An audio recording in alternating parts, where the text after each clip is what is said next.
Gracia y paz del Señor a su iglesia. Gracia y paz de Cristo para su iglesia.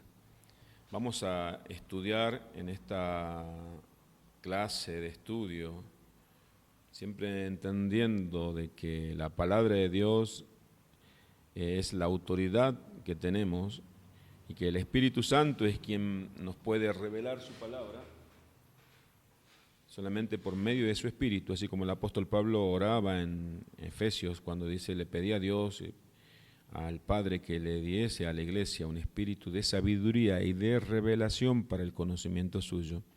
Esta también es mi oración en esta noche, en este día, para que podamos tener la revelación de su palabra por medio de su Espíritu. Bien, vamos a seguir estudiando la doctrina de la salvación. Y dentro de este estudio vamos a ver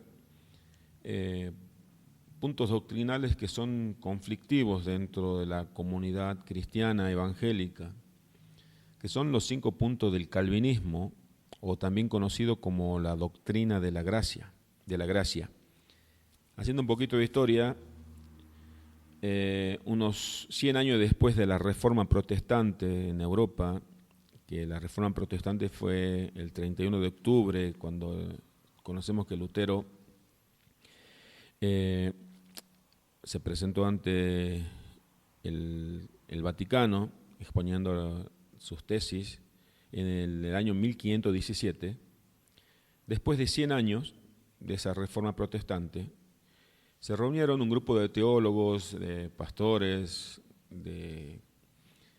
para defender lo que es la doctrina reformada, lo que tanto le costó a Lutero y anteriormente a los otros hombres de Dios que luchaban por la palabra para que sea la autoridad en la iglesia, la palabra de Dios.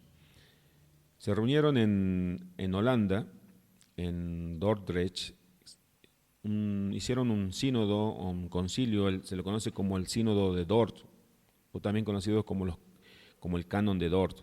En 1618 hasta el año 1619, un año estuvieron reunidos estos hermanos. El motivo de esta convención fue discutir el crecimiento de una nueva y diferente doctrina en la Iglesia Reformada, que se había levantado un nuevo movimiento en la Iglesia Reformada en Holanda. Este era el arminianismo. Sin estudiar directamente lo que es el arminianismo, que lo podemos ver después, Jacobo Arminio, el mentor de esta doctrina, que iba en contra de la doctrina de la gracia, iba en contra de lo que es la soberanía de Dios y la salvación exclusiva de Dios, los puntos que iban a tocar en este concilio son 5 puntos fundamentales. El número 1, la depravación total del hombre, la elección incondicional. Número 2, número 3, la expiación limitada. Número 4, la gracia irresistible.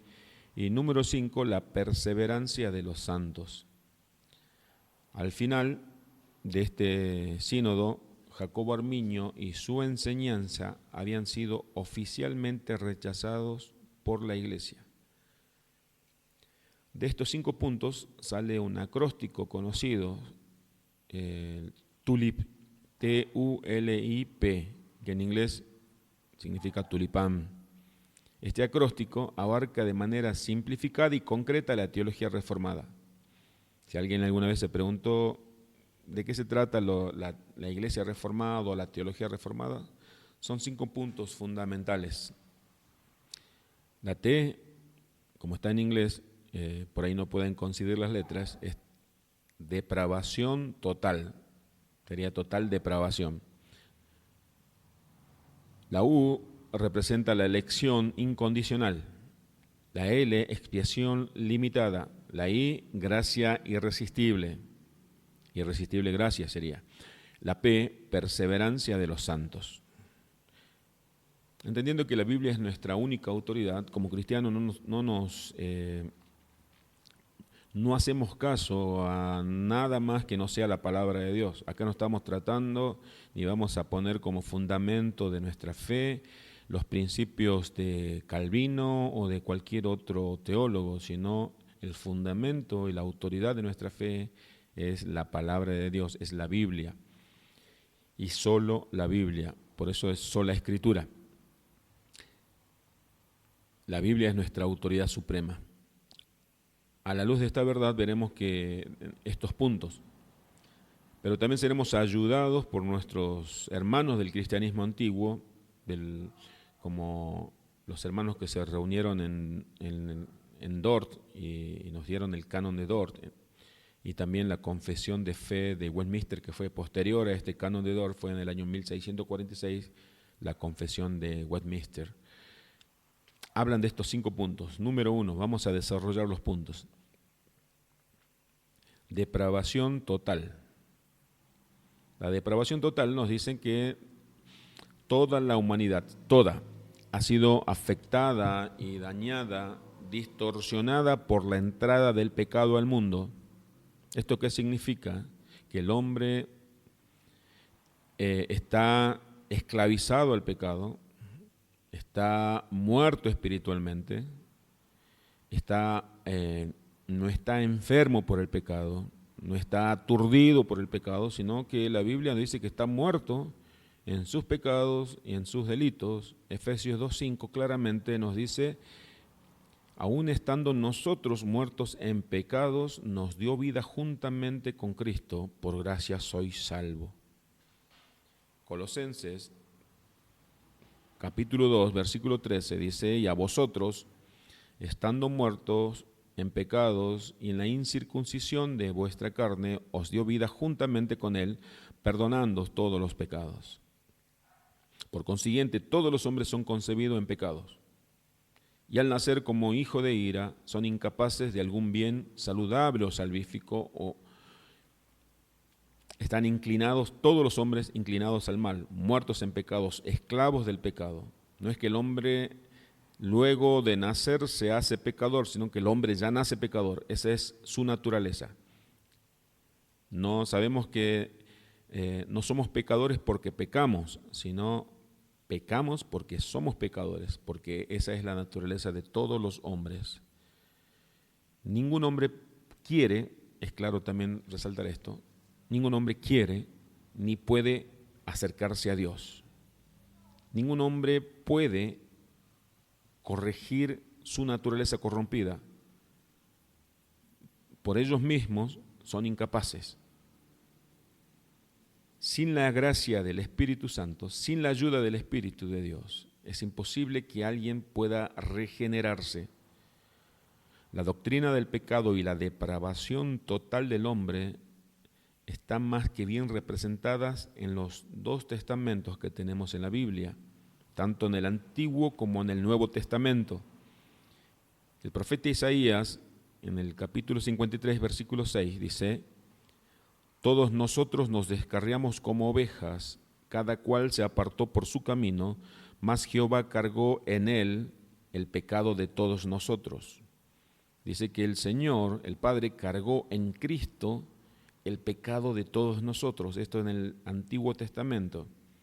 El profeta Isaías ya lo declaraba 750 años antes de Cristo. En el Nuevo Testamento, el apóstol Pablo a los romanos, en el capítulo 3, versículo 9 de Romanos, dice: ¿qué pues? ¿Somos nosotros mejores que ellos? En ninguna manera, pues ya hemos acusado a judíos y a gentiles que todos están bajo pecado. Todos, resalto y subrayo todos. Versículo 10. Como está escrito, no hay justo ni aún uno, ni un solo justo. Versículo 11. No hay quien entienda, no hay quien busque a Dios. El 12. Todos se desviaron a una, se hicieron inútiles. No hay quien haga lo bueno, no hay ni siquiera uno. La palabra es clara y contundente. No hay ni siquiera un justo, un bueno, no hay nadie quien busque a Dios. Todos son inútiles, incapaces para acercarse y buscar a Dios. Si hubiese existido un solo justo en este mundo, no hubiera hecho falta de que venga a encarnarse el Hijo de Dios y morir en una cruz.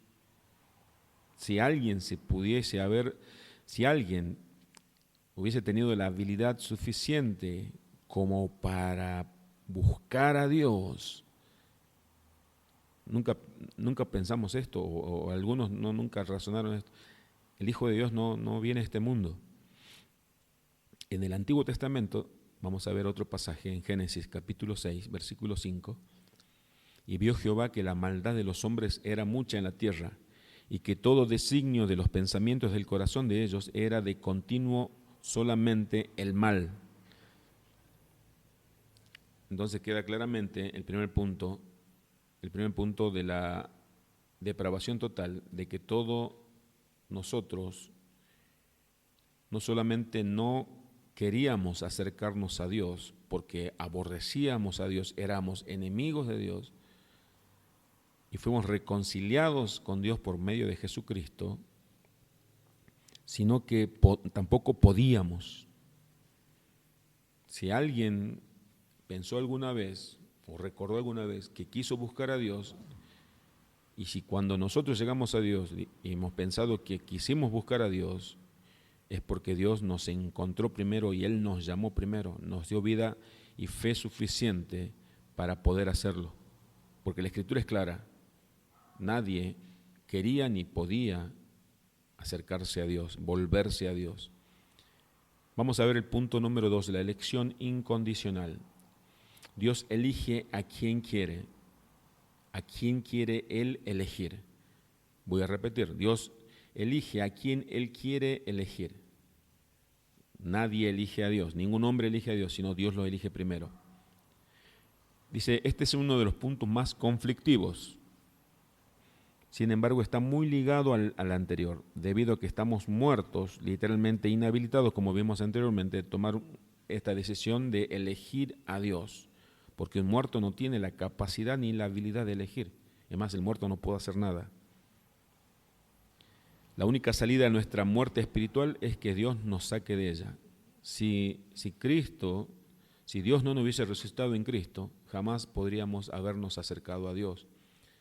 Vamos a la Escritura en 2 de Timoteo, capítulo 1, versículo 9, dice, ¿quién nos salvó y llamó con llamamiento santo? No conforme a nuestras obras, sino según el propósito suyo y la gracia que nos fue dada en Cristo Jesús antes de los tiempos de los siglos. Está hablando de la predestinación, está hablando de que nos llamó con un llamamiento santo, no conforme a nuestras obras.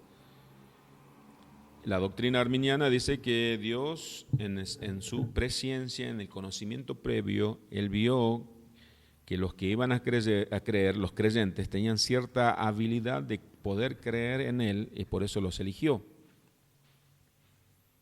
Si fuese cierto esa doctrina, entonces la salvación no sería por gracia, sino por obras.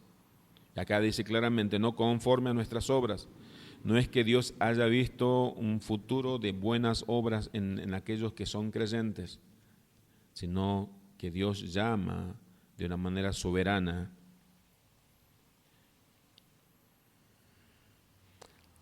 La elección incondicional simplemente significa que Dios escoge dar vida eterna sin haber visto nada bueno en los elegidos.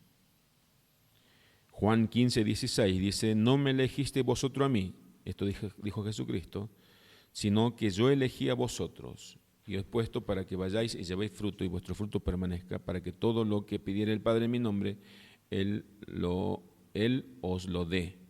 La primera parte de este pasaje dice, no me elegiste vosotros a mí, sino que yo elegí a vosotros. No dice, ustedes me eligieron a mí y ustedes están en mí porque ustedes llegaron a mí. Eso es lo que dice la doctrina arminiana, y si nosotros preguntamos a muchos evangélicos arminianos, van a decirnos que nosotros elegimos a Dios. Un muerto no tiene capacidad de elegir a nadie. Un pecador no puede, porque está muerto espiritualmente, buscar a Dios y acercarse a Dios. Claramente explica la Biblia en Romanos 9, vamos a leer Romanos capítulo 9, versículo 10 al 14. El apóstol Pablo le dice a los romanos, dice, capítulo 9, versículo 10 al 14 leemos y dice, Y no solo esto, sino también cuando Rebeca concibió de uno, de Isaac, nuestro padre, pues no habían aún nacido, ni habían hecho aún ni el bien ni el mal, para que el propósito de Dios, conforme a la elección, permaneciese, no por las obras, sino por el que llama. Versículo 12, se le dijo, el mayor servirá al menor, como está escrito, a Jacob amé, mas a Esaú aborrecí. Versículo 14 dice ahora, ¿qué pues diremos? ¿Que hay injusticia en Dios? En ninguna manera. El versículo 11 también derriba ese argumento, ese punto del arminianismo que dice que el hombre puede elegir. Dice que dos hermanos mellizos estaban en el vientre de la madre, misma condición, misma madre, mismo padre, misma situación. No habían salido del vientre, no habían tenido la posibilidad de hacer algo bueno o algo malo, porque para que quede bien claro que esto no se trata, la elección no se trata de las obras que haya hecho el hombre, las buenas obras, ni el ser desaprobado, no se trata de las malas obras que pudiese hacer el hombre, sino que el claro ejemplo de Jacob y Esaú dice, a Jacob amé, mas Esaú aborrecí. Dios no eligió por un conocimiento previo de buenas obras, porque no se trata de las obras, sino se trata, y claramente dice en el versículo 11, para que el propósito de Dios, conforme a la elección, permaneciese. Que el propósito de Dios elegir de forma y de manera soberana. El capítulo 9, este pasaje que acabamos de leer, es de gran conflicto dentro de la comunidad cristiana evangélica. Niega el hombre la soberanía de Dios porque creen que la elección incondicional que Dios elige sin ninguna condición, Dios no está forzado a elegir por la condición de buenas obras, sino porque Él es soberano. Y cuando Pablo le escribe esto a los romanos, tiene que aclarar que ¿acaso hay injusticia en Dios? En ninguna manera. Decía Spurgeon que él se sorprende no que haya elegido que haya desechado a Esaú, sino se sorprende que Dios haya elegido a Jacob para salvarlo. Dios lo alcanzó con su gracia a Jacob y dejó sin su gracia a Esaú, porque no es injusticia de que Dios haya elegido a algunos para salvación. Eso es misericordia, no es injusticia, porque hemos visto en el primer punto que todos estábamos condenados, en la condición de condenados, de desaprobados, toda la humanidad. Y Dios tuvo misericordia de lo que Él escogió tener misericordia. Por eso también en el capítulo 9 dice, yo tengo misericordia de quien quiero tener misericordia. No es injusticia, es misericordia. Dice la confesión de Westminster, dice, por el decreto de Dios, para la manifestación de su gloria, algunos hombres y ángeles son predestinados para vida eterna y otros preordenados para muerte eterna. El tercer punto, la expiación limitada. Vemos que la elección incondicional, Dios se había elegido a un número de personas para que fuesen creyentes, hijos suyos. Lo había sacado de la condición de condenación para llevarlo a la condición de salvación o de salvos. Le mostró su misericordia. La expiación limitada está muy relacionada a los dos puntos anteriores. La expiación limitada habla que la muerte de Cristo paga por todos los pecados de los que han sido elegidos. El perdón de los pecados está disponible para todos los pecadores, así como dijo Juan el Bautista, he aquí el Cordero de Dios que quita el pecado del mundo. Pero solo, el sacrificio de Cristo, la muerte de Cristo, pero solo paga por aquellos que el Padre ha predestinado desde la fundación del mundo. Esta doctrina de la expiación limitada también es conocida como expiación específica o particular. Decía Calvino, John Owen y otros reformadores que el sacrificio, la muerte de Cristo, es suficiente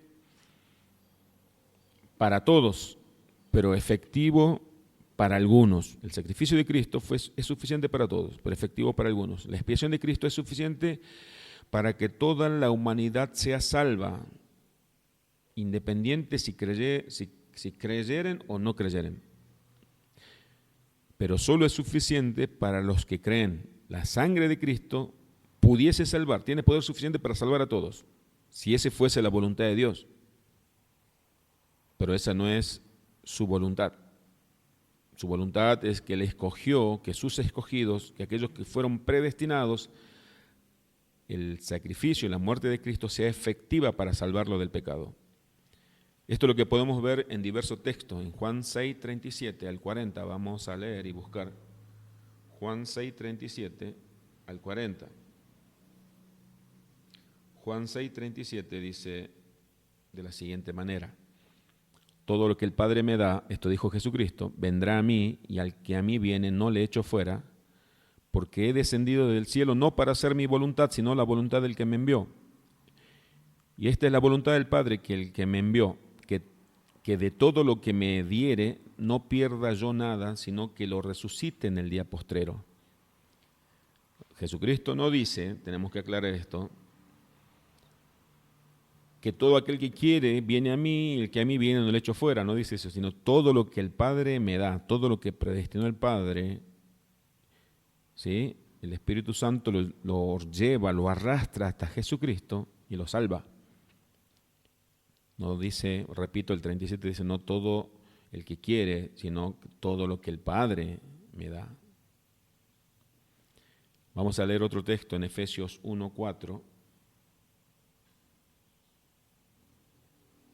Efesios 1:4 nos dice acá: según nos escogió en Él, en Cristo, antes de la fundación del mundo, para que fuésemos santos y sin mancha delante de Él. Según el Padre, Pablo le decía a los Efesios, nos escogió en Cristo antes de la fundación del mundo, para que fuésemos santos y sin mancha delante de Él. O sea, Dios no nos escogió cuando ya habíamos pecado.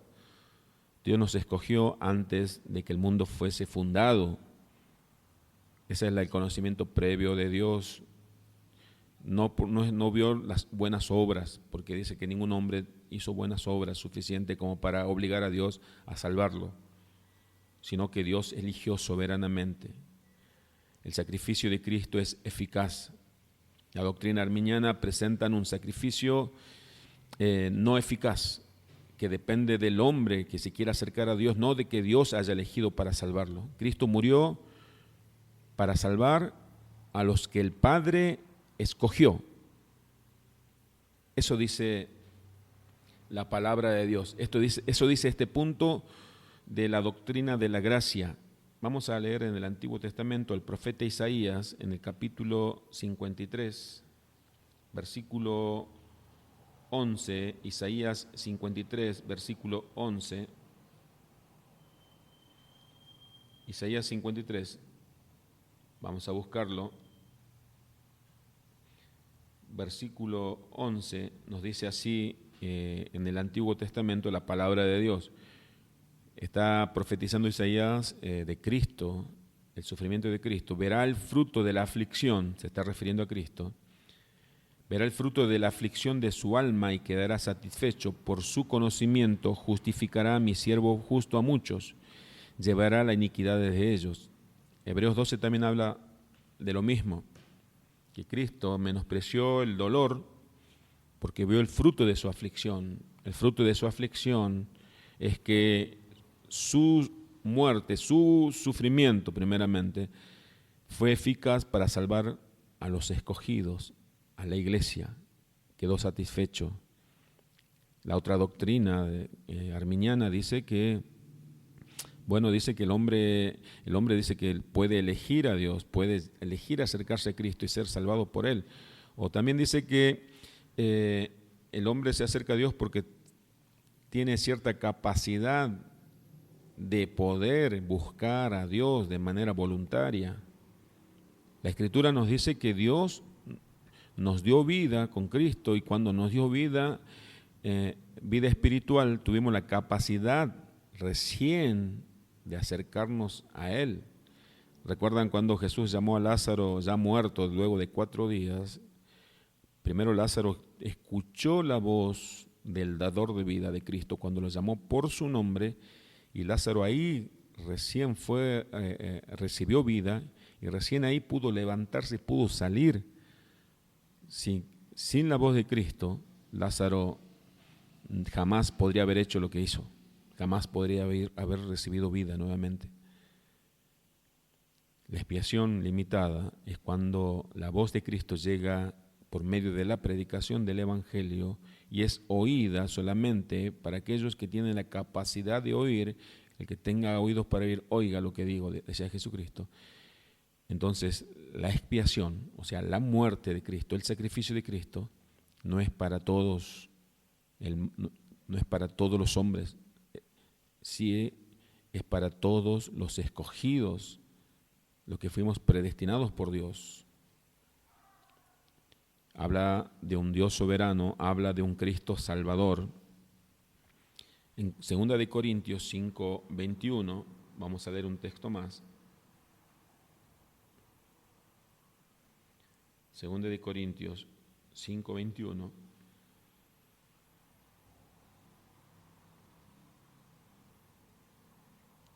El apóstol Pablo le habla a la iglesia de los Corintios y le dice: al que no conoció pecado, por nosotros lo hizo pecado, para que nosotros fuésemos hechos justicia de Dios en él. Claramente la Escritura nos dice que Cristo cargó con los pecados de los escogidos de Dios para que nosotros llegásemos a ser, fuésemos justos delante de Dios.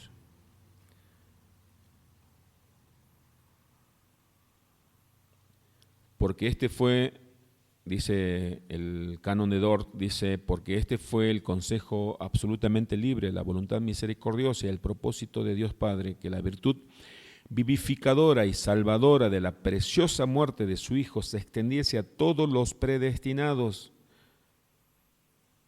para que únicamente ellos fueran dotados de la fe justificante y por esto mismo llevarlo infaliblemente a la salvación. Esto es el canon de Dort en el capítulo 2, en el punto número 8. El cuarto punto habla de la gracia irresistible. Nadie se puede negar o resistir a la gracia salvadora de Dios. Esta doctrina también se conoce como el llamamiento eficaz. Está muy ligada a los otros 3 puntos anteriores. Esto significa que Dios ha elegido a alguien, y cuando es elegido escucha la predicación del Evangelio. No hay forma que esa persona no llegue a ser salva. ¿Quiénes somos nosotros para decirle no al Señor? Todos los que Dios predestinó para vida, y solo esos Él se place en su tiempo de llamar efectivamente por su palabra y el Espíritu, dice la Confesión de Westminster en su capítulo 10, en el punto número 1. Este es posiblemente uno de los puntos más esperanzadores de toda la teología cristiana. Por su poderosa gracia, los que fuimos escogidos seremos glorificados. Romanos 8:29, vamos a leer nuevamente como están ligados un punto con otro, entonces muchos pasajes que ya leímos anteriormente vamos a tener que leerlo nuevamente para entender el punto del que estamos hablando. Dice, porque a los que antes conoció también los predestinó para que fuesen hechos conforme a la imagen de su Hijo, para que Él sea el primogénito entre muchos hermanos. El versículo 30 dice, y a los que predestinó, a estos también llamó, y a los que llamó, a estos también justificó, y a los que justificó, a estos también glorificó. Se lo conoce como la cadena de oro de la salvación.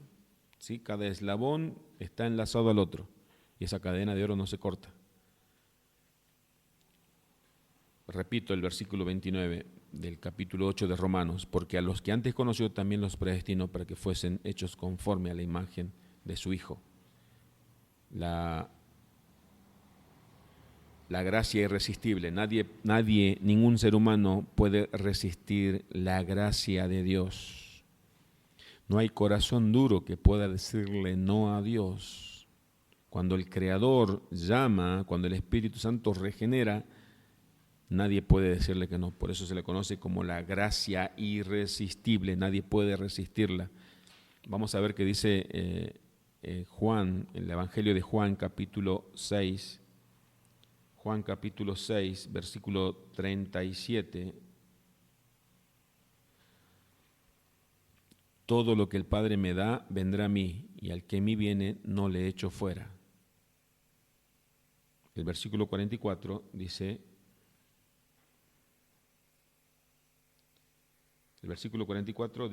ninguno puede venir a mí si el Padre que me envió no le trajere, y yo le resucitaré en el día postrero. Ninguno. Aquí habla, Jesucristo no pone el lenguaje, no es dubitativo, sino afirmativo. Lo que el Padre me da, ninguno puede venir si el Padre que me envió no le trajere, y yo le resucitaré. Hay una afirmación en el día postrero. El verso 65 del mismo capítulo 6 de Juan, verso 65, dice Jesús, y dijo, por eso os he dicho que ninguno puede venir a mí si no le fuere dado del Padre. Otra vez vuelve a ser claro en ese punto Jesús. Voy a leer nuevamente el versículo 65, y por eso os he dicho, ya anteriormente le dije, que ninguno, es contundente y es claro, categórico, puede venir a mí si no le fuere dado del Padre.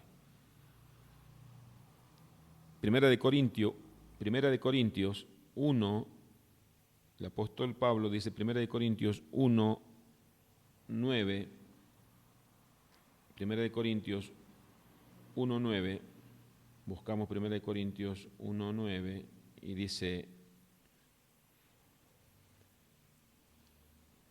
fiel es Dios, por el cual fuisteis llamados a la comunión con su Hijo Jesucristo nuestro Señor. Gálatas 1:5 también habla de lo mismo, Romanos 11:7 también. Nadie puede resistir a la gracia de Dios, nadie puede decirle no a Dios. Y vamos a tocar el último punto ahora, la perseverancia de los santos. Los elegidos, los realmente salvos, perseverarán hasta el final. Otra gran y esperanzadora verdad, Filipenses 1:6 nos dice, estoy convencido precisamente de esto, que el que comenzó en ustedes, decía Pablo, la buena obra la perfeccionará hasta el día de Cristo Jesús. Acá Pablo no les dice a los filipenses, realmente tengo cierta duda si lo que comenzó Dios lo va a terminar en ustedes. No sabemos, Dios no deja la obra a medias. Lo que comenzó Dios comenzó, la salvación comenzó en la eternidad cuando nos predestinó, y es hasta la eternidad en su presencia. Esto no se refiere al mal llamado salvo siempre salvo. ¿Sí? La doctrina arminiana de manera peyorativa trata a los que creemos en la doctrina de la gracia como los salvos siempre salvos. El apóstol Pablo también creo que sufrió lo mismo, porque él dice, se aclara de decir, ¿cómo vamos a perseverar en el pecado cuando hemos muerto del pecado? ¿Cómo vamos a disfrutar el pecado si el pecado significó el sufrimiento de nuestro Salvador para que nosotros podamos ser perdonados y salvados por Él? Claramente aquel que no persevera en la fe es porque nunca fue salvo, nunca fue salvado. El apóstol Juan lo dice también, aquellos, vamos a ver, Primera de Juan 3:9, Primera de Juan, capítulo 3, versículo 9, dice, todo aquel que es nacido de Dios no practica el pecado, porque la simiente de Dios permanece en él y no puede pecar porque es nacido de Dios. El versículo 10 dice, en esto se manifiestan los hijos de Dios y los hijos del diablo. Todo aquel que no hace justicia y que no ama a sus hermanos no es de Dios.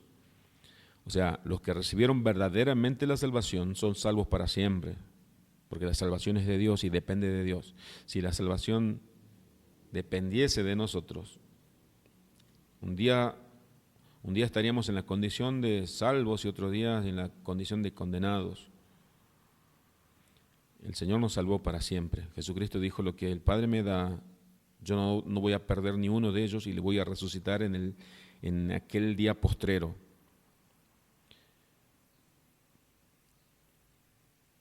En los que fuimos salvados por el Señor, no vivimos de acuerdo a nuestro parecer, vivimos de acuerdo a la palabra de Dios. Él nos eligió para salvación y Él nos va a sostener. Segunda de Pedro 1:10.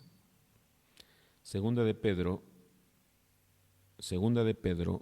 1:10 dice: por lo cual, hermanos, tanto más procurad hacer firme vuestra vocación y elección, porque haciendo estas cosas no caeréis jamás. El apóstol Pedro dice que debemos que procurar hacer firme nuestra vocación y elección, vivir de acuerdo al llamado santo, al llamamiento santo. En otra versión dice, en la Nueva Traducción Viviente dice: así que, amados hermanos, esfuércense por comprobar si realmente forman parte de lo que Dios ha llamado y elegido. Hagan estas cosas y nunca caerán. ¿Sí? El que ha recibido la salvación, inevitablemente, indiscutiblemente, da frutos evidenciales de esa salvación. En Juan 10, 28 al 29, en el Evangelio según San Juan, el Evangelio de Juan, capítulo 10, versículo 28 al 29, nos dice: y yo les doy vida eterna, y no perecerán jamás, ni nadie las arrebatará de mis manos. Está hablando de sus ovejas. Jesús, como pastor, habla de sus ovejas. 29. Mi Padre que me las dio es mayor que todos, y nadie, recalco eso, las puede arrebatar de la mano de mi Padre. Voy a repetir lo que dijo Jesucristo: y yo les doy vida eterna, y no perecerán jamás, no morirán jamás, ni nadie las arrebatará de mis manos. Mi Padre que me las dio es mayor que todos, y nadie las puede arrebatar de las manos de mi Padre. Y en el versículo 30 dice: yo y el Padre uno somos. Nadie tiene el poder suficiente de arrebatar a un hijo de Dios de las manos de Dios. Cuando nosotros tenemos algo, lo cuidamos, y es muy difícilmente, aunque no imposible, que alguien pueda quitarnos algo. Pero Dios no es como nosotros, no es limitado. Por eso dice: mi Padre es mayor que todos. ¿Quién puede atreverse a arrebatarle una de las ovejas, de sus manos? Romanos capítulo 8, versículo 35. Romanos capítulo 8, versículo 35.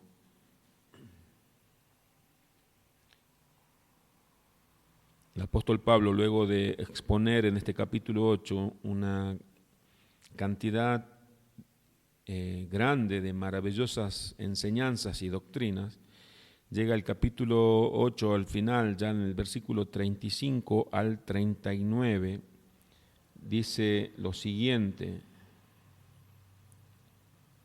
y hace una serie de preguntas retóricas que tienen respuestas lógicas. ¿Quién nos separará del amor de Cristo? Anteriormente vimos lo que decía Juan, lo que decía Jesucristo en el Evangelio de Juan. ¿Quién nos separará del amor de Cristo? Tribulación, o angustia, o persecución, o hambre, o desnudez, o peligro, o espada.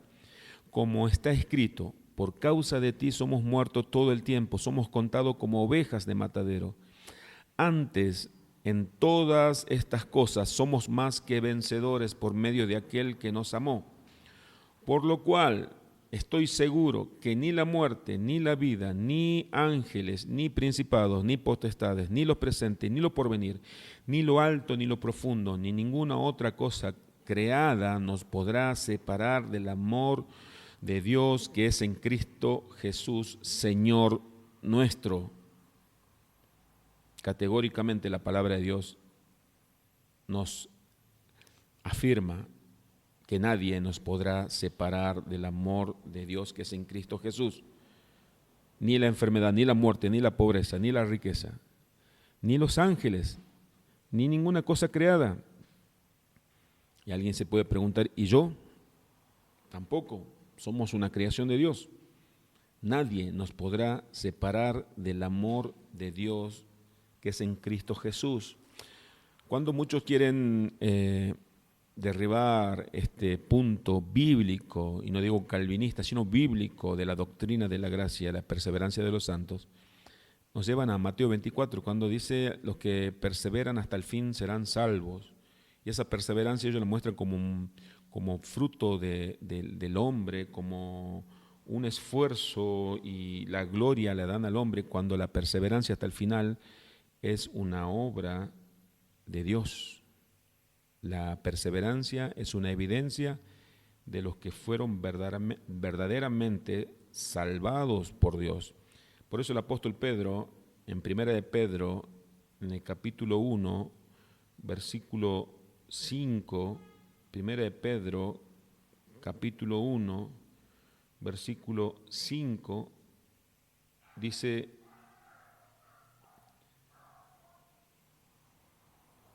que sois guardados por el poder de Dios mediante la fe para alcanzar la salvación que está preparada para ser manifestada en el tiempo postrero. Voy a repetir, que sois guardados, le escribía Pedro a la iglesia, por el poder de Dios mediante la fe para alcanzar la salvación que está preparada para ser manifestada en el tiempo postrero. Versículo 9, vamos a leer ahora. Obteniendo el fin de vuestra fe, que es la salvación de vuestra alma. ¿Sí? Obteniendo el fin de vuestra fe, que es la salvación de vuestra alma. Por eso el apóstol Pedro,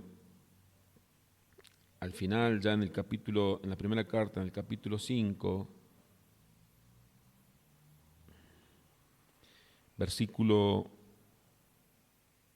9, dice: el cual resistid firme en la fe, sabiendo que los mismos padecimientos se van cumpliendo en vuestros hermanos en todo el mundo.